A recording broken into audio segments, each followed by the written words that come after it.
जो मनुष्य इस स्तुति को आदरपूर्वक पढ़ते हैं वे आपकी भक्ति से युक्त होकर आपके परम पद को प्राप्त होते हैं, इसमें संदेह नहीं है। मुनि ने इस प्रकार प्रार्थना करके और फिर सिर झुकाकर हाथ जोड़कर कहा, हे नाथ, मेरी बुद्धि आपके चरण कमलों को कभी न छोड़े।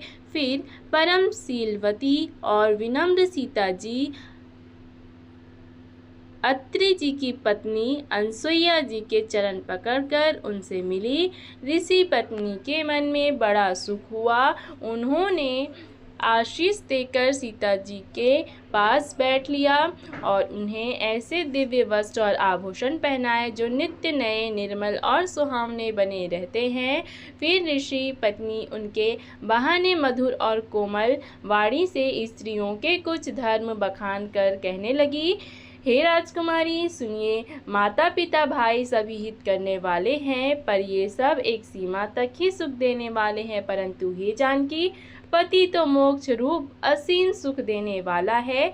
वह स्त्री अधम है जो ऐसे पति की सेवा नहीं करती। धैर्य, धर्म, मित्र और स्त्री, इन चारों की विपत्ति के समय ही परीक्षा होती है। वृद्ध, रोगी, मूर्ख, निर्धन, अंधा, बहरा, क्रोधी और अत्यंत ही दीन, ऐसे भी पति का अपमान करने से स्त्री यमपुर में भांति भांति के दुख पाती है। शरीर, वचन और मन के पति के चरणों में प्रेम करना स्त्री के लिए बस एक ही धर्म है, एक ही व्रत है और एक ही नियम है। जगत में 4 प्रकार की पतिव्रताएं हैं। वेद, पुराण और संत सब ऐसा कहते हैं कि उत्तम श्रेणी की पतिव्रता के मन में ऐसा भाव बसा रहता है कि जगत में मेरे पति को छोड़कर दूसरा पुरुष स्वप्न में भी नहीं है। मध्यम श्रेणी की पतिव्रता पराये पति को कैसे देखती है, जैसे वह अपना सगा भाई, पिता या पुत्र हो, अर्थात समान अवस्था वाले को वह भाई के रूप में देखती है और बड़े को पिता के रूप में और छोटे को पुत्र के रूप में देखती है। जो धर्म को विचार कर अपने कुल की मर्यादा समझकर बची रहती है वह निकृष्ट स्त्री है, ऐसा वेद कहते हैं। और जो स्त्री मौका ना मिलने से या भयवश पतिव्रता बनी रहती है, जगत में उसे अधम स्त्री जानना। पति को धोखा देने वाली जो स्त्री पराये पति से रति करती है वह तो 100 कल्प तक रौरव नरक में पड़ी रहती है। क्षण भर के सुख के लिए जो 100 करोड़ अर्थात असंख्य जन्मों के दुख को नहीं समझती, उसके समान दुष्टा कौन होगी। जो स्त्री छल छोड़कर पतिव्रत धर्म को ग्रहण करती है वह बिना ही परिश्रम परम गति को प्राप्त होती है, किंतु जो पति के प्रतिकूल चलती है वह जहाँ भी जाकर जन्म लेती है वहीं जवानी पाकर अर्थात भरी जवानी में विधवा हो जाती है।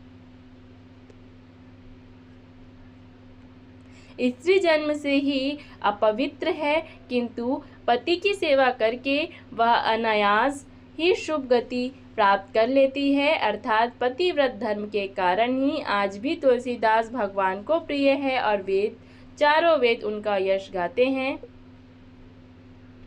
हे सीता, सुनो, तुम्हारा तो नाम ही ले लेकर स्त्रियां पतिव्रत धर्म का पालन करेंगी। तुम्हें तो श्री राम जी के प्राणों के समान प्रिय है, तुम्हें तो श्री राम जी प्राणों के समान प्रिय है। यह कथा तो मैंने संसार के हित के लिए कही है। जानकी जी ने सुनकर परम सुख पाया और आदर पूर्वक उनके चरणों में सिर झुकाया। तब कृपा की खान श्री राम जी ने मुनि से कहा, आज के तो सब दूसरे वन में जाऊं, आप आज्ञा दे तो मैं दूसरे वन में जाऊं।